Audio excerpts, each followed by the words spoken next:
ജീവിതത്തിൽ പ്രതിസന്ധികളെ നേരിടേണ്ടി വരുമ്പോൾ പലരും കൃത്രിമമായ ഒരു ഭാവപ്രകടനം നടത്തുന്നത് കാണാറില്ലേ? കരഞ്ഞു വിളിക്കണമെന്നല്ല ഞാൻ പറഞ്ഞു വരുന്നത്. പിന്നെയോ വികാരങ്ങളെ അടിച്ചമർത്താതെ സ്വാഭാവികമായി പെരുമാറുന്നതാണ് നല്ലത്. അതാണ് ഞാൻ ഉദ്ദേശിച്ചത്.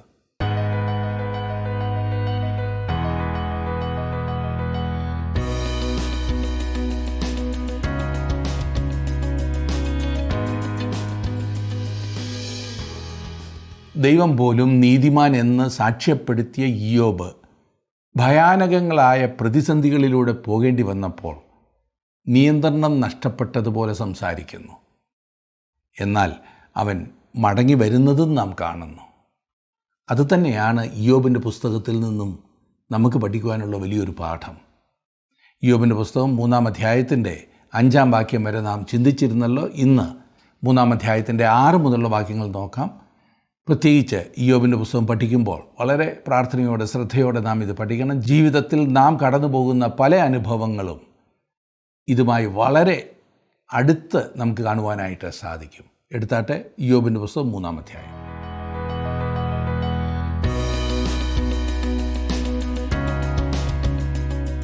ഇയ്യോബ് പറയുന്നത്, ഞാൻ ജനിക്കാതിരുന്നെങ്കിൽ നന്നായിരുന്നു എന്ന്. 3-ാം അധ്യായത്തിൻ്റെ ആരംഭവാക്യം മുതൽ 37-ാം അധ്യായത്തിൻ്റെ അവസാന വാക്യം വരെ 3 വട്ടം ഈ സ്നേഹിതരും ഇയ്യോബും സംസാരിക്കുന്നുണ്ട്. ഒന്ന്, ഇയ്യോബ് സംസാരിക്കുന്നു, പിന്നീട് എലീഫസ്, തുടർന്ന് അതിന് ഇയ്യോബ് പിന്നീട് മറുപടി നൽകുന്നു. 2, ബിൽദാദ് സംസാരിക്കുന്നു, തുടർന്ന് ഇയ്യോബ് മറുപടി നൽകുന്നു. 3, സോഫർ സംസാരിക്കുന്നു, ഇയ്യോബ് അവനും മറുപടി നൽകുന്നു. ഈ വിധത്തിൽ 3 പ്രാവശ്യം ആവർത്തിക്കുന്നു. ഒരു വ്യത്യാസമുള്ളതെന്തെന്നാൽ സോഫർ 3ാമതൊരു സംവാദം നടത്തുന്നില്ല. ഒരു മത്സരത്തിൻ്റെ സ്വഭാവമുള്ളതാണ് ഇവിടുത്തെ സംസാരം എന്ന് നമുക്ക് കാണാം. 3-ാം അധ്യായത്തിൻ്റെ ആദ്യത്തെ 5 വാക്യങ്ങളിൽ നാം കണ്ടത് ഇയ്യോബ് പറയുകയാണ്, ഞാൻ ജനിച്ചില്ലായിരുന്നെങ്കിൽ എന്ന് ഞാൻ ആഗ്രഹിക്കുകയാണ്. 6 മുതൽ 12 വരെയുള്ള വാക്യങ്ങൾ ഞാനൊന്ന് വായിക്കാം, ശ്രദ്ധിച്ചാട്ട്. 3-ാം അധ്യായത്തിൻ്റെ 6 മുതൽ. ആ രാത്രിയെ കൂരിരുൾ പിടിക്കട്ടെ, അത് ആണ്ടിൻ്റെ നാളുകളുടെ കൂട്ടത്തിൽ സന്തോഷിക്കരുത്, മാസങ്ങളുടെ എണ്ണത്തിൽ വരികയും വരുത്. അതെ, ആ രാത്രി മച്ചിയായിരിക്കട്ടെ, ഉല്ലാസഘോഷം അതിലുണ്ടാകരുത്. മഹാസർപ്പത്തെ ഇളക്കുവാൻ സമർത്ഥരായി ദിവസത്തെ ശപിക്കുന്നവർ അതിനെ ശപിക്കട്ടെ. അതിൻ്റെ സന്ധ്യാനക്ഷത്രങ്ങൾ ഇരുണ്ടുപോകട്ടെ, അത് വെളിച്ചത്തിന് കാത്തിരുന്ന് കിട്ടാതെ പോകട്ടെ. അത് ഉഷസ്സിൻ്റെ കണ്ണിമ ഒരിക്കലും കാണരുത്. അത് എനിക്ക് ഗർഭദ്വാരം അടച്ചില്ലല്ലോ, എൻ്റെ കണ്ണിന് കഷ്ടം മറച്ചില്ലല്ലോ. ഞാൻ ഗർഭപാത്രത്തിൽ വെച്ച് മരിക്കാഞ്ഞതെന്ത്? ഉദരത്തിൽ നിന്ന് പുറപ്പെട്ടപ്പോൾ തന്നെ പ്രാണൻ പോകാതിരുന്നതെന്ത്? മുഴങ്കാൽ എന്നെ ഏറ്റുകൊണ്ടതെന്തിന്? എനിക്ക് കുടിപ്പാൻ മുല ഉണ്ടായിരുന്നതെന്തിന്? ഞാൻ ജനിക്കാതിരുന്നെങ്കിൽ എന്ന് ഇയ്യോബ് ഉച്ചത്തിലും വ്യക്തമായും പറയുന്നു. ഈ മനോഭാവം ജീവിതത്തിലെ ഒരു പ്രശ്നത്തിനും പരിഹാരമല്ല എന്നത് രസകരം തന്നെയാണ്, ഇല്ലേ? നിങ്ങൾ ജനിക്കാതിരുന്നിരുന്നെങ്കിൽ എന്ന് ആഗ്രഹിക്കുമായിരിക്കും. എന്നാൽ നിങ്ങൾ ജനിച്ചു എന്ന വസ്തുതയെ ഇല്ലാതാക്കുവാൻ നിങ്ങൾക്ക് കഴിയുമോ? ജനിക്കാതിരുന്നെങ്കിൽ എന്ന് ചിന്തിക്കണമെങ്കിൽ ജനിക്കണമല്ലോ. മരിച്ചിരുന്നെങ്കിൽ എന്ന് നിങ്ങൾ ഒരുപക്ഷെ ആഗ്രഹിച്ചേക്കാം. എന്നാൽ ആഗ്രഹിച്ചതുകൊണ്ട് മാത്രം മരിക്കില്ലല്ലോ. വെറുതെ അതും ഇതും പറഞ്ഞെന്നാൽ സമയം കളയാമെന്നല്ലാതെ നമുക്ക് എന്ത് ചെയ്യുവാൻ കഴിയും? ഈ വക ചിന്തകളും വാക്കുകളും ഉപയോഗിച്ച് ഒരു ദിവസം നാം എത്രമാത്രം സമയം വെറുതെ കളയുന്നു എന്ന് ഓർക്കണം. പ്രയോജനമില്ലാത്ത ചിന്തകളും സംസാരങ്ങളും. ഉള്ളിലുള്ള പുകപടലങ്ങൾ അല്പമൊന്ന് അഴിച്ചു വിടുവാൻ കഴിഞ്ഞെന്ന് വന്നേക്കാം. എന്നാൽ ഒരു പ്രയോജനവും മറ്റ് ഇതുകൊണ്ടുണ്ടാകില്ല. ഇപ്പോൾ ഇയ്യോബിനുണ്ടായ അനുഭവവും അതുമാത്രമാണെന്ന് തോന്നുന്നു. തിങ്ങി നിന്ന ആ നീരാവി ഒന്ന് അഴിച്ചുവിട്ടു, അതുമാത്രം. അല്ലാതെ ഈ വാക്കുകൾ കൊണ്ട് എന്താണ് പ്രയോജനം? 13-14 വാക്യങ്ങൾ. ഞാൻ ഇപ്പോൾ കിടന്ന് വിശ്രമിക്കുമായിരുന്നു, ഞാൻ ഉറങ്ങി വിശ്രാന്തി പ്രാപിക്കുമായിരുന്നു. തങ്ങൾക്ക് ഏകാന്ത നിവാസങ്ങൾ പണിത ഭൂരാജാക്കന്മാരോടും മന്ത്രിമാരോടും, അഥവാ കനകസമ്പന്നരായി സ്വഭവനങ്ങൾ വെള്ളികൊണ്ട് നിറച്ചുവെച്ച പ്രഭുക്കന്മാരോടും കൂടെ തന്നെ. അവർ തങ്ങൾക്ക് തന്നെ വലിയ ജ്ഞാപക സ്തംഭങ്ങളും വലിയ പിരമിഡുകളും പണിതു. 16-ാം വാക്യത്തിൽ, അല്ലെങ്കിൽ ഗർഭം അലസിപ്പോയിട്ട് കുഴിച്ചിട്ട് കളഞ്ഞ പിണ്ടം പോലെയും വെളിച്ചം കണ്ടിട്ടില്ലാത്ത പിള്ളകളെപ്പോലെയും ഞാൻ ഇല്ലാതെ പോകുമായിരുന്നു. താനൊരു ചാപിള്ളയായി ജനിച്ചിരുന്നെങ്കിൽ എന്ന് ഇയ്യോബ് ആഗ്രഹിക്കുന്നു. ഈ വിസ്മൃതി തനിക്ക് നിഷേധിച്ചിരിക്കുന്നു എന്ന് ഇയ്യോബ് പരാതിപ്പെടുന്നു. എല്ലാവരെയും ഒരുപോലാക്കുന്ന ഒരേ ഒരു കാര്യം മരണം മാത്രമാകുന്നു എന്ന് ഇയ്യോബ് വിശദീകരിക്കുന്നു. എല്ലാവരും ഒരുപോലെ നിദ്ര കൊള്ളുന്നു. ഈ അധ്യായത്തിൽ ഇയ്യോബ് 2 കാര്യങ്ങൾ പറയുന്നുണ്ട്. താൻ ജനിച്ചിരുന്നില്ല എങ്കിൽ എന്ന് അവൻ ആഗ്രഹിക്കുന്നു, ഒന്നാമത്. എന്നാൽ ജനിച്ചു പോയതുകൊണ്ട് ജനിച്ചപ്പോൾ തന്നെ മരിച്ചിരുന്നെങ്കിൽ എന്നവൻ ആഗ്രഹിക്കുന്നു. ഇതത്ര ഈ അധ്യായത്തിൽ അവൻ പ്രകടമാക്കുന്ന 2 ആഗ്രഹങ്ങൾ. തൻ്റെ വേദനകളിൽ നിന്നും അവൻ യാതൊരു വിടുതലും കാണുന്നില്ല. വേദന കൂടിക്കൂടി വരുന്നു. മരണത്തെ ഒരു വിശ്രമമായിട്ടാണ് ഇവിടെ ചിത്രീകരിച്ചിരിക്കുന്നത്. അതിൽ എല്ലാവർക്കും തുല്യ പങ്കാളിത്തമാണുള്ളത്. പ്രായമായവർക്കും യൗവനക്കാർക്കും ജനിക്കാത്ത ശിശുക്കൾക്ക് പോലും തന്നെ, ചെറിയവരും വലിയവരും വിശ്രമത്തിൽ എല്ലാവരും തുല്യരാണ്. തങ്ങൾക്ക് ഏകാന്ത നിവാസങ്ങൾ പണിത ഭൂരാജാക്കന്മാരുടെയും മന്ത്രിമാരുടെയും കനകസമ്പന്നരായി സ്വഭവനങ്ങൾ വെള്ളികൊണ്ട് നിറച്ചുവെച്ച പ്രഭുക്കന്മാരുടെയും ഗതി ഇതുതന്നെയാണ്. എല്ലാവരും മരണത്തെ അഭിമുഖീകരിച്ചേ മതിയാകൂ. അവിടെ എല്ലാവരും ഒരുപോലെയാണ്. 17 മുതലുള്ള വാക്യങ്ങളിൽ നാം കാണുന്നു, അവിടെ ദുർജനം ഉപദ്രവിക്കാതെയിരിക്കുന്നു. അവിടെ ക്ഷീണിച്ചു പോയവർ വിശ്രമിക്കുന്നു. അവിടെ ബദ്ധന്മാർ ഒരുപോലെ സുഖമായിരിക്കുന്നു. പീഡകന്റെ ശബ്ദം അവർ കേൾക്കാതിരിക്കുന്നു. ചെറിയവനും വലിയവനും അവിടെ ഒരുപോലെ. ദാസന് യജമാനന്റെ കീഴിൽ നിന്ന് വിടുതൽ കിട്ടിയിരിക്കുന്നു. 20-ാം വാക്യം, അരിഷ്ടന് പ്രകാശവും ദുഃഖിതന്മാർക്ക് ജീവനും കൊടുക്കുന്നതെന്തിന്? അവർ മരണത്തിനായി കാത്തിരിക്കുന്നു, അത് വരുന്നില്ല താനും. നിധിക്കായി ചെയ്യുന്നതിലും അധികം അവർ അതിനായി കുഴിക്കുന്നു. അവർ ശവക്കുഴി കണ്ടാൽ സന്തോഷിച്ച് ഘോഷിച്ചുല്ലസിക്കും. വഴിമറഞ്ഞിരിക്കുന്ന പുരുഷനും ദൈവം നിരോധിച്ചിരിക്കുന്നവനും ജീവനെ കൊടുക്കുന്നതെന്തിന്? ഭക്ഷണത്തിനു മുമ്പേ എനിക്ക് നെടുവീർപ്പ് വരുന്നു, എൻ്റെ ഞരക്കം വെള്ളം പോലെ ഒഴുകുന്നു. ജീവനേക്കാൾ ഏറെ ഇഷ്ടപ്പെടുന്നത് മരണമാകുന്നു എന്ന വിധത്തിലാണ് ഇയ്യോബ് ഇവിടെ സംസാരിക്കുന്നത്. ജീവിതം ഒരു വലിയ ഭാരമാകുന്നു എന്നവൻ പറയുന്നു.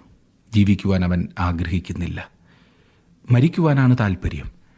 നിധി അന്വേഷിച്ച് ഖനിയിൽ പണിയെടുക്കുകയും അത് കാണുമ്പോൾ സന്തോഷം കൊണ്ട് തുള്ളിച്ചാടുകയും ചെയ്യുന്ന ഒരുവനെപ്പോലെ താൻ മരണത്തെ സ്വാഗതം ചെയ്യുവാൻ ആഗ്രഹിക്കുന്നു എന്ന് ഇയ്യോബ് പറയുന്നു.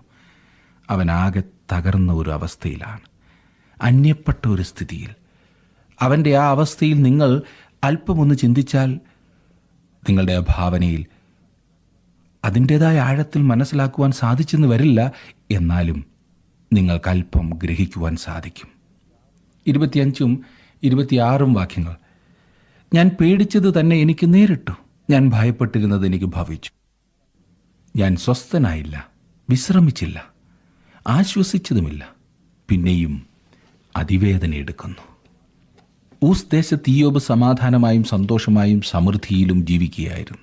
അവിടെ അവൻ എല്ലാം ഭംഗിയായി തന്നെ പോവുകയായിരുന്നു. ലോകപ്രകാരം ഒന്നിനും കുറവില്ലാതിരുന്ന ഒരു ജീവിതം. അവൻ ആഡംബരത്തിൻ്റെ മടിയിലാണ് ജീവിച്ചിരുന്നത്. എല്ലാവരും പറഞ്ഞിരുന്നത്, ഇയ്യോബിനെ നോക്കൂ, അവന് തീർച്ചയായും ആശ്ചര്യകരമായൊരു ജീവിതമുണ്ട്. എത്ര മനോഹരമായിട്ടാണ് കാര്യങ്ങൾ അവൻ്റെ ജീവിതത്തിൽ നീങ്ങുന്നത്. ജനിക്കുകയാണെങ്കിൽ മനുഷ്യൻ അവൻ ജനിച്ചതുപോലെ വേണം. എന്നാലും ഭാഗ്യം തെളിഞ്ഞാൽ ഇങ്ങനെ തെളിയുമോ? ഇയ്യോബ് ഇപ്പോൾ പറയുന്നു, ആ സമയത്ത് പോലും ഞാൻ ഭയത്തിലാണ് ജീവിച്ചിരുന്നത്. ഞാൻ ഭയപ്പെട്ടിരുന്നത് എനിക്ക് ഭവിച്ചു. സമൃദ്ധിയുടെ കാലത്ത് പോലും അവൻ്റെ മനഃശാന്തി നഷ്ടപ്പെട്ടിട്ടാണ് അവൻ ജീവിച്ചതെന്ന് മനസ്സിലാക്കാം. കാരണം ജീവിതത്തെക്കുറിച്ചുള്ള അനിശ്ചിതത്വമാകുന്നു. ഇന്ന് ഒരു വലിയ പങ്കാളുകളുടെയും ഭയം അതുതന്നെയാണ്. തങ്ങൾക്കേതോ ഭയാനകമായ കാര്യം സംഭവിക്കുവാൻ പോകുന്നു എന്നവർ ഭയപ്പെടുന്നു. നമ്മുടെ പ്രശ്നം നമ്മുടെ രക്ഷകനെ ആശ്രയിക്കുന്നതിന് പകരം നാം നമ്മുടെ സുരക്ഷിതത്വ സ്ഥാനങ്ങൾ എന്ന് കരുതുന്നവയെ ആശ്രയിക്കും. അതത്രേ. പണത്തിൻ്റെ സ്ഥാനങ്ങളിൽ, പ്രിയപ്പെട്ടവരിൽ, അങ്ങനെ പലതിലുമുള്ള ആശ്രയം. നാം ദൈവവചനത്തെ നമ്മുടെ സുരക്ഷിത സ്ഥാനമായി കാണണം. മറ്റുള്ളവയിലേക്ക് തിരിയുന്നത് നിർത്തണം. ദൈവവചനത്തിൽ വിശ്രമിക്കുവാൻ പഠിക്കണം. ദൈവത്തിലുള്ള ആശ്രയം നഷ്ടപ്പെടുന്നതിനാലാണ് നാം പലതിനെയും ഭയക്കുന്നത്. ഇയ്യോബിൻ്റെ ഈ വാക്കുകളുടെ വെളിച്ചത്തിൽ വലിയ ഒരു ഉപദേശം സ്ഥാപിക്കുവാനുള്ള ശ്രമം ഈ കാലങ്ങളിൽ കൊണ്ടുവരുന്നുണ്ട്. അഭിവൃദ്ധിയുടെ സുവിശേഷം കേട്ടിട്ടുണ്ടല്ലോ. അത് പ്രസംഗിക്കുന്നവർ പറയുന്നത് നമുക്ക് ഏതെങ്കിലും രോഗമോ എന്തെങ്കിലും പ്രശ്നങ്ങളോ ഒക്കെ ഉണ്ടാകുന്നത് നമ്മുടെ ഭയം കൊണ്ടാകുന്നു എന്നത്രേ. ഒരു വ്യക്തി ദൈവപൈതലായി കഴിഞ്ഞാൽ പിന്നെ രോഗമുണ്ടാകില്ല, പരാജയമുണ്ടാകില്ല, ബുദ്ധിമുട്ടുകളുണ്ടാകില്ല എന്നാണ്. അഥവാ ഉണ്ടായാൽ തന്നെ അത് അവരുടെ ഭയം കൊണ്ടാണ് ഉണ്ടാകുന്നതെന്ന്. തനിക്കുണ്ടായ പ്രശ്നങ്ങളുടെ യഥാർത്ഥ കാരണം അറിയാതെയാണ് ഇയ്യോബ് ഇവിടെ സംസാരിക്കുന്നതെന്ന് ഓർക്കണം. എന്തുകൊണ്ട് ഇങ്ങനെ സംസാരിക്കുന്നു എന്ന് ചോദിച്ചാൽ അവൻ അറിയില്ലല്ലോ, അവൻ പരിമിതിയുള്ളവനാണ്. എന്തുകൊണ്ട് ഇങ്ങനെ സംഭവിച്ചു എന്നുള്ള സംശയത്തിന് മറുപടി കണ്ടെത്തുവാൻ ഇയ്യോബ് ശ്രമിക്കുകയാണ്. എന്നാൽ എന്തുകൊണ്ട് ദൈവം ഇയ്യോബിനെ ഈ പറഞ്ഞ വഴിയിലൂടെ വിട്ടെന്ന് നമുക്കറിയാം. കാരണം നാം ഇതിനോടകം അവസാനം കണ്ടല്ലോ.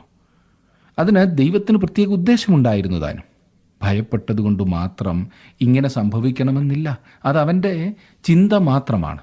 ഇയ്യോബിന് തൻ്റെ വിശ്വാസം നഷ്ടപ്പെട്ടു എന്നൊരു ധാരണ ഇത് വായിക്കുന്ന ഒരാൾക്കുണ്ടാകാവുന്നതാണ്. എന്നാൽ വാസ്തവത്തിൽ അവൻ്റെ വിശ്വാസം നഷ്ടപ്പെട്ടില്ല. പാനപാത്രത്തിൻ്റെ ഏറ്റവും അടിയിലെ മട്ടു വലിച്ചു കുടിക്കേണ്ടി വരുന്ന ഒരു മനുഷ്യൻ്റെ കൈപ്പേറിയ പരാതിയാകുന്നു ഇത് എന്നോർക്കണം. പ്രശ്നം അവൻ്റെ മേൽ വന്നു. കഷ്ടത്തിൻ്റെ നടുവിലൂടെ അവൻ നീങ്ങുന്നു. എന്നാൽ എന്തുകൊണ്ടത് തൻ്റെ ജീവിതത്തിൽ വന്നു എന്ന് ഇയ്യോബിന് മനസ്സിലാകുന്നില്ല. അവൻ തൻ്റെ ജീവിതത്തിൻ്റെ എല്ലാ വശങ്ങളും അരിച്ചു പറിച്ചു നോക്കുന്നു. തൻ്റെ സ്നേഹിതർ ചുറ്റുമിരിക്കുമ്പോൾ പരാതിയുടെ ഒരു ആത്മഗതമാകുന്നു ഇയ്യോബിൽ നാം ഇവിടെ കേൾക്കുന്നത്. അതിമനോഹരമായ ഭാഷ. എന്നാൽ ഇയ്യോബിൻ്റെ കൈവശം ഉത്തരമില്ല. ഇത് ഇരുണ്ട വിഷാദാത്മകത്വമാകുന്നു.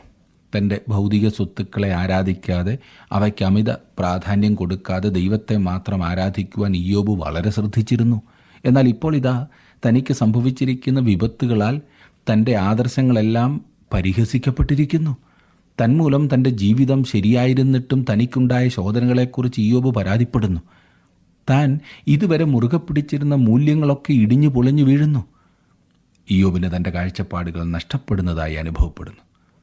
കഷ്ടങ്ങളും ശോധനകളും താൽക്കാലികമാകട്ടെ, ദീർഘമാകട്ടെ, അവ ജീവിതത്തിൻ്റെ യഥാർത്ഥ ഉദ്ദേശത്തെ നശിപ്പിക്കുകയില്ല. ജീവിതം നമുക്ക് നൽകപ്പെട്ടിരിക്കുന്നത് വെറുതെ സന്തോഷിക്കുവാനും വ്യക്തിപരമായ സുഖങ്ങൾക്കുമല്ല, പിന്നെയോ ദൈവത്തെ സേവിക്കുവാനും മാനിക്കുവാനുമാണ്. ജീവിതത്തിൻ്റെ അർത്ഥവും പ്രയോജനവും നമുക്കെങ്ങനെ തോന്നുന്നു എന്നതിനെ അടിസ്ഥാനപ്പെടുത്തിയല്ല, പിന്നെയോ ആർക്കും എടുത്തു കളയുവാൻ കഴിയാത്ത ഒരു യാഥാർത്ഥ്യത്തിലാണ്. അതായത് ദൈവത്തിന് നമ്മോടുള്ള സ്നേഹം. ദൈവം വാസ്തവമായി നിങ്ങളെ സ്നേഹിക്കുന്നതിനാൽ അവൻ എല്ലായ്പ്പോഴും കഷ്ടങ്ങളെ തടയും എന്ന് ചിന്തിക്കരുത്. അതിൻ്റെ എതിരായിട്ട് ചിന്തിക്കുന്നതായിരിക്കും സത്യം. നാം എത്രയധികമോ കുറച്ചോ സഹിക്കുന്നു എന്നതിനനുസരിച്ച് ദൈവസ്നേഹത്തെ അളക്കുവാനോ പരിമിതിപ്പെടുത്തുവാനോ സാധിക്കില്ല. ദൈവസ്നേഹത്തിൽ നിന്നും നമ്മെ വേർപിരിക്കുവാൻ യാതൊന്നിനും കഴിയുകയില്ല എന്ന് പൗലോസ് പറഞ്ഞത് നാം ഓർക്കണം. താങ്കളുടെ വിലപ്പെട്ട നിർദ്ദേശങ്ങളും അഭിപ്രായങ്ങളും പ്രാർത്ഥനാ വിഷയങ്ങളും ഇന്ന് തന്നെ ഞങ്ങളെ വിളിച്ചറിയിക്കുക. വിളിക്കേണ്ട നമ്പർ 8281384455.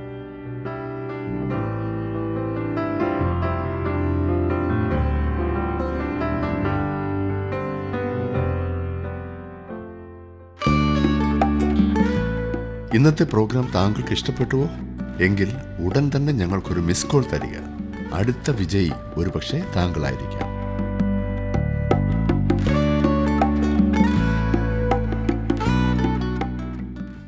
ഇനിയും ഇയ്യോബിൻ്റെ 3 സ്നേഹിതർ അവനോട് സംസാരിക്കുവാൻ തുടങ്ങുന്നത് നാം കാണുന്നു. ഒന്നാമത് എലീഫസ്, പിന്നീട് ബിൽദാദ്, ഒടുവിലായി സോഫർ. ഈ സ്നേഹിതരുടെ പേര് വാസ്തവത്തിൽ അവരുടെ തൂലികാ ചിത്രം നമുക്ക് നൽകുന്നു. എലീഫസ് എന്ന പേരിൻ്റെ അർത്ഥം ദൈവം ബലമാകുന്നു, അഥവാ ദൈവം നല്ല സ്വർണമാകുന്നു എന്നത്രേ. ബിൽദാദ് എന്നാൽ തർക്കത്തിൻ്റെ പുത്രൻ എന്നാണ്. അവൻ വൃത്തികെട്ട പെരുമാറ്റമുള്ള ഒരുവനാണ്. അവൻ മൃഗീയനും ക്രൂരനും ദാക്ഷിണ്യം ഇല്ലാത്തവനുമാകും. സോഫർ എന്നാൽ കുരികിലെന്നാണ്. അവൻ ചിലച്ചുകൊണ്ടിരിക്കുന്നു. വളരെ മോശമായൊരു നാവാണ് അവൻ്റേത്. അവൻ ഇയ്യോബിനെതിരെ പറയുന്ന ആരോപണങ്ങൾ ഭയങ്കരമാണ്, ക്രൂരമായി തോന്നും. ഇവിടുത്തെ സംവാദം വാസ്തവത്തിലൊരു വാദപ്രതിവാദം തന്നെയാണ്, വാക്കുകൾ കൊണ്ടൊരു പോരാട്ടം. ഈ സ്നേഹിതർ വാസ്തവത്തിൽ ഇയ്യോബിൻ്റെ മേലൊരു ആക്രമണം അഴിച്ചു വിടുവാൻ പോകുകയാണ്. അതിനോട് ഇയ്യോബ് പ്രതികരിക്കുകയും ചെയ്യും. ഇതിനെ നമുക്ക് ബുദ്ധിവിഷയകമായ അഭ്യാസം എന്ന് വേണമെങ്കിൽ പറയാവുന്നതാണ്. ഈ പറഞ്ഞതുപോലുള്ള അഭ്യാസങ്ങൾ അക്കാലത്ത് പരക്കെ പ്രചാരത്തിലുണ്ടായിരുന്നു. ഈ കാലത്ത് മനുഷ്യർ ഒരു പന്ത് കളി അല്ലെങ്കിൽ ക്രിക്കറ്റ് കളി, അതുമല്ലെങ്കിൽ വല്ല വള്ളംകളി, അങ്ങനെ വല്ലതും കാണുവാൻ പോകും. അത് കായികാഭ്യാസമാകുന്നു, ശാരീരികമായ പ്രകടനങ്ങൾ. എന്നാൽ പണ്ട് കാലത്ത് ബുദ്ധിവിഷയകമായ അഭ്യാസങ്ങൾക്കായി, വാദപ്രതിവാദങ്ങൾക്കായി മനുഷ്യർ കൂടുമായിരുന്നു. ഇയ്യോബും അവൻ്റെ സ്നേഹിതരുമായുള്ള ഈ സംവാദം ആരംഭിച്ചപ്പോഴും ഒരു വലിയ കൂട്ടം അത് കേൾക്കുവാനായി അവിടെ കൂടി വന്നിരിക്കും എന്നത്രേ ഞാൻ കരുതുന്നത്. ആ ആളുകൾ പരിഷ്കാരമില്ലാത്തവർ ആയിരുന്നു എന്നാണ് നാം ചിന്തിക്കാറുള്ളത്. എന്നിട്ടും അവർ ബുദ്ധിവിഷയകമായ കാര്യങ്ങൾക്ക് ഊന്നൽ കൊടുത്തത് ചിന്തിക്കണമേ. എന്നാൽ നാം വളരെയേറെ പരിഷ്കാരികളും ശാസ്ത്രീയമായി വളർന്നവരും മിടുക്കന്മാരുമാകുന്നു എന്നത്രേ നാം കരുതുന്നത്. എന്നാൽ നാം ഊന്നൽ കൊടുക്കുന്നത് ശാരീരികമായിട്ടുള്ളവയ്ക്കാണല്ലേ? നാം ചിന്തിക്കുന്നത് പോലെ ഈ പ്രാചീന മനുഷ്യരെക്കാളും കൂടിയവരൊന്നുമല്ല നാം എന്ന കാര്യം മറക്കരുത്. ഇയ്യോബ് ഒരു പരാതിയുമായി ആരംഭിച്ചു. ഒരു മനുഷ്യന് ആകാവുന്നതിലേക്കും ആഴമേറിയതും അന്ധകാര നിബിഡവുമായ വിഷാദാത്മകത്വത്തിലാണ് ഇയ്യോബ് ഇപ്പോൾ. പിശാച് അവനുള്ള സകലവും അവനിൽ നിന്ന് ഉരിഞ്ഞ് അവനെ വിവസ്ത്രനാക്കിയിരിക്കുകയാണ്. അവന് ചാരുവാനായി യാതൊന്നും ശേഷിക്കുന്നില്ല. അവന് തിരിയുവാനായി ഒരിടമില്ല. ദൈവം പോലും അവനിൽ നിന്നും വളരെ വളരെ ദൂരെ അകലപ്പെട്ടിരിക്കുന്നു എന്ന് തോന്നും. തോന്നൽ മാത്രമാണ് കേട്ടോ. അതെ, ഈ പ്രത്യേക സമയത്ത് അങ്ങനെ ചിന്തിച്ചില്ലെങ്കിലല്ലേ അത്ഭുതം. ആദ്യം സംസാരിക്കുവാൻ മുൻപോട്ട് വന്നത് എലീഫസാണ്. അനുഭവങ്ങളുടെ ശബ്ദമാണവൻ. അവൻ ശ്രദ്ധേയനായ മനുഷ്യൻ തന്നെയാണ്. അവൻ വിചിത്രവും നിഗൂഢമായതുമായ ഒരു അനുഭവവുമായി ബന്ധപ്പെടുത്തിയാണ് സംസാരിക്കുന്നത്. അവന് പറയുവാനുള്ളത് അതിൻ്റെ താക്കോൽ 8-ാം വാക്യത്തിലാണ്. ഞാൻ കണ്ടിടത്തോളം. അതാണ് അവന് പറയുവാനുള്ളതെല്ലാം അതിൽ അധിഷ്ഠിതമാണ്. ഞാൻ കണ്ടിടത്തോളം. അവൻ അനുഭവത്തിൻ്റെ ശബ്ദമാണെന്ന് ഞാൻ പറഞ്ഞല്ലോ. അവന് ശ്രദ്ധേയമായ ഒരു ദർശനമുണ്ടാകുകയും മറ്റ് ആരും ഒരിക്കലും കേട്ടിട്ടില്ലാത്ത രഹസ്യങ്ങൾ കേൾക്കുകയും ചെയ്തു എന്ന അവകാശമാണ്. 4-ാം അധ്യായത്തിൻ്റെ ആദ്യത്തെ 2 വാക്യങ്ങൾ ഞാനൊന്ന് വായിക്കാം, ശ്രദ്ധിച്ചാട്ടെ. അതിന് തേമാന്യനായ എലീഫസ് ഉത്തരം പറഞ്ഞതെന്നാൽ, നിന്നോട് സംസാരിപ്പാൻ തുനിഞ്ഞാൽ നീ മുഷിയുമോ? എന്നാൽ വാക്കടക്കുവാൻ ആർക്ക് കഴിയും? ഒരു നയതന്ത്രപരമായിട്ടാണ് എലീഫസ് ആരംഭിക്കുന്നത്. എന്നാൽ വായിക്കുവാൻ തുടങ്ങുമ്പോൾ തന്നെ മനസ്സിലാകും അവന് കഴുത്തിന് ചുറ്റും നാവാകുന്നു എന്ന്. ഇതൊരു തരം തെറ്റായ കപടമായ താഴ്മയാണ്. മാന്യത നടിക്കുക മാത്രമാണ്. അവൻ ഇയ്യോബിനോട് പറയുന്നു, ഞാൻ എന്തെങ്കിലും പറഞ്ഞാൽ നിനക്ക് പ്രയാസമുണ്ടാകുമോ ഇയ്യോബേ? എന്നിട്ട് അവൻ കൂട്ടിച്ചേർക്കുന്നത്, ഞാൻ പറയുവാൻ പോകുന്നത് നിനക്ക് ഇഷ്ടപ്പെട്ടാലും ഇല്ലെങ്കിലും ഞാൻ പറയുവാൻ പോകുകയാണ്. എന്നിട്ട് അവനത് പറഞ്ഞു. എന്താണ്? 3 മുതലുള്ള വാക്യങ്ങൾ. നീ പലരെയും ഉപദേശിച്ചു, തളർന്ന കൈകളെ ശക്തീകരിച്ചിരിക്കുന്നു. വീഴുന്നവനെ നിന്റെ വാക്ക് താങ്ങി, കുഴയുന്ന മുഴങ്കാൽ നീ ഉറപ്പിച്ചിരിക്കുന്നു. ഇപ്പോൾ നിനക്കത് ഭവിച്ചിട്ട് നീ വിഷാദിക്കുന്നു, നിനക്കത് തട്ടിയിട്ട് നീ ഭ്രമിച്ചു പോകുന്നു. അവൻ ഇയ്യോബിനോട് പറയുന്നത്, നിന്റെ സമ്പത്ത് കാലത്ത് നിനക്ക് നല്ല ആരോഗ്യവും ആവശ്യം പോലെ സ്വത്തും ഉണ്ടായിരുന്ന കാലത്ത് നീ മറ്റെല്ലാവർക്കും ഒരു ശക്തി കേന്ദ്രമായിരുന്നു. നിനക്ക് അവരെയൊക്കെ ഉപദേശിപ്പാൻ കഴിഞ്ഞിരുന്നു. അവർ എന്ത് ചെയ്യണമെന്ന് അവരോട് പറയുവാനും ആലോചന നൽകുവാനും നിനക്ക് കഴിയുമായിരുന്നു. കഷ്ടത്തിലായിരുന്നവരെ സഹായിക്കേണ്ടത് എങ്ങനെയെന്ന് നിനക്കറിയാമായിരുന്നു. എന്നാൽ ഇപ്പോൾ നിനക്കെന്തോ സംഭവിച്ചിരിക്കുന്നു. നീ ആകെ ചുരുങ്ങിപ്പോയിരിക്കുന്നു ഇയ്യോബേ. നീ ഒരു കടലാസ് പുലി മാത്രമാണ്, ഒരു കടലാസ് പാവ. നീ ഒരിക്കലും വാസ്തവമായിരുന്നില്ല. നീ മറ്റുള്ളവർക്ക് നൽകിയ ഉപദേശങ്ങൾ തന്നെ നിനക്ക് പ്രാവർത്തികമാക്കരുതോ? ഇന്ന് നമ്മിൽ അനേകർക്കുമുള്ള പ്രശ്നം അതുതന്നെയാണെന്ന് ഞാൻ ചിന്തിക്കുന്നു. മറ്റ് ഒരു വ്യക്തിക്ക് എന്തെങ്കിലുമൊക്കെ പ്രയാസം വരുമ്പോൾ, ആരെങ്കിലും കഷ്ടങ്ങളിലൂടെ കടന്നു പോകുമ്പോൾ എങ്ങനെ മുൻപോട്ട് പോകണം, ഈ അവസ്ഥയിൽ എങ്ങനെ പെരുമാറണം എന്നൊക്കെ നിർദ്ദേശിക്കുവാൻ നമുക്കെന്ത് എളുപ്പമാണല്ലേ? മറ്റുള്ളവർക്ക് വേണ്ടുവോളം ഉപദേശം കൊടുക്കുവാൻ നമുക്കറിയാം. നല്ല കുടുംബജീവിതം, ഭാര്യാഭർത്തൃബന്ധം, അത് സുഗമമാക്കുവാനുള്ള മാർഗങ്ങൾ, കുഞ്ഞുങ്ങളെ ശരിയായ വിധത്തിൽ വളർത്തുവാനുള്ള വഴികൾ, അങ്ങനെ 1000 കൂട്ടം കാര്യങ്ങൾ. എന്നാൽ ഈ പറയുന്ന ആളിൻ്റെ ഭവനമോ, പ്രവർത്തനങ്ങളോ മറ്റൊരാൾ എങ്ങനെ ഇരിക്കുന്നു എന്ന് പറഞ്ഞു കൊടുക്കുന്ന വിദഗ്ധന്മാർ, എന്നാൽ സ്വന്തം ജീവിതം തകിടം മറിഞ്ഞു കിടക്കുന്ന അവസ്ഥ. ഈ കാര്യത്തിൽ ഒരു വിദഗ്ധനായിരിക്കുന്നതിൽ എലീഫസ് ഇയ്യോബിനെ കുറ്റപ്പെടുത്തുന്നു. വളരെയേറെ വ്രണപ്പെടുത്തുന്ന വിധത്തിൽ എലീഫസ് ഇയ്യോബിനോട് പറയുന്നു, ഇപ്പോൾ ഇതാ അതുതന്നെ നിനക്ക് സംഭവിച്ചിരിക്കുന്നു. ഇതിന് നീ എന്ത് ചെയ്തെന്ന് പറയുക? നീ ആകെ പടം മടക്കിയല്ലോ, പത്തി താഴ്ത്തിയല്ലോ ഇയ്യോബേ. 6-ാം വാക്യം, നിന്റെ ഭക്തി നിന്റെ ആശ്രയമല്ലയോ? നിന്റെ നടപ്പിൻ്റെ നിർമ്മലത നിന്റെ പ്രത്യാശയല്ലയോ? നീ നൽകുന്ന നിർദ്ദേശം നിനക്ക് ചേരുന്നതല്ലേ ഇയ്യോബേ? അതെന്നാ നിനക്ക് കൊള്ളാത്തതെന്നുണ്ടോ? അത് മറ്റുള്ളവർക്ക് സഹായകരമായിരുന്നു, ഇപ്പോൾ അത് തീർച്ചയായും നിന്നെ സഹായിക്കേണ്ടതാണ്. തുടർന്ന് എലീഫസ് ഇയ്യോബിൻ്റെ മേൽ ഒരു കുത്തുവാക്ക് ഉപയോഗിക്കുന്നു. എന്നാൽ വളരെ മാന്യമായ ഒരു രീതിയിലാണ് അവനത് ചെയ്യുന്നത്. ഇയ്യോബിൻ്റെ മറ്റേ 2 സുഹൃത്തുക്കൾ കുറെ കൂടി ക്രൂരന്മാരും കഠിനന്മാരുമാണ്, പ്രത്യേകിച്ച് സോഫർ. 7-ാം വാക്യം നോക്കിക്കാട്ടെ. ഓർത്തു നോക്കുക, നിർദോഷിയായി നശിച്ചവൻ ആർ? നേരുള്ളവർ എവിടെ മുടിഞ്ഞുപോയിട്ടുള്ളൂ? ഞാൻ കണ്ടിടത്തോളം അന്യായം ഉഴുത് കഷ്ടത വിതയ്ക്കുന്നവർ അതുതന്നെ കൊയ്യും. ഇയ്യോബിൻ്റെ ജീവിതത്തിൽ സത്യത്തിന് നിരക്കാത്ത പല കാര്യങ്ങളുമുണ്ട് എന്ന് എലീഫസ് ആരോപിക്കുന്നു. അവൻ്റെ ജീവിതത്തിൽ കാര്യമായി ഏതോ പാപമുണ്ട്. ഇയ്യോബ് എന്തോ രഹസ്യമായി സൂക്ഷിക്കുന്നുണ്ട്. ഇല്ലായിരുന്നെങ്കിൽ ഈ പറഞ്ഞതൊന്നും സംഭവിക്കുകയില്ല എന്നാണ് എലീഫസിൻ്റെ ഭാഷ്യം. നമുക്കറിയില്ലെങ്കിലും ഏതോ ഒളിച്ചു വെച്ചിരിപ്പുണ്ട് എന്ന മനോഭാവം, ഇതാണ് ഇവിടുത്തെ വാദം. എലീഫസ് ഒരു കുത്തുവാക്ക് പറയുന്നു, തെറ്റായ ഒരു ആരോപണം നടത്തുന്നു. ഇയ്യോബിനെ സംബന്ധിച്ചിടത്തോളം അത് സത്യവിരുദ്ധമാകുന്നു എന്ന് നമുക്കെല്ലാം അറിയാം, ദൈവത്തിനും അറിയാം. അനേകരും ഈ വാക്യം ഉദ്ധരിച്ച് പ്രസംഗിക്കുന്നത് ഇന്നും കേൾക്കുന്നതാണ്. പ്രിയ സുഹൃത്തെ, ഏതൊരു വാക്യം വ്യാഖ്യാനിക്കുമ്പോഴും അതിൻ്റെ പശ്ചാത്തലം വളരെ പ്രധാനപ്പെട്ടതാണ്. ഇവിടെ എലീഫസ് ശരിയായിട്ടല്ല ഇത് വ്യാഖ്യാനിക്കുന്നത് എന്നോർക്കണം. ചിലർ പറയുന്നത് കേട്ടിട്ടുണ്ട്, ആര് പറഞ്ഞതായാൽ എന്താ, പറയുന്നത് സത്യമല്ലേ എന്ന്. ദൈവത്തിൻ്റെ വചനം അങ്ങനെ വ്യാഖ്യാനിക്കുവാനുള്ളതല്ല. എലീഫസ് ഇവിടെ പറയുന്ന വാക്യം ഒരു കുത്തുവാക്കാണ്.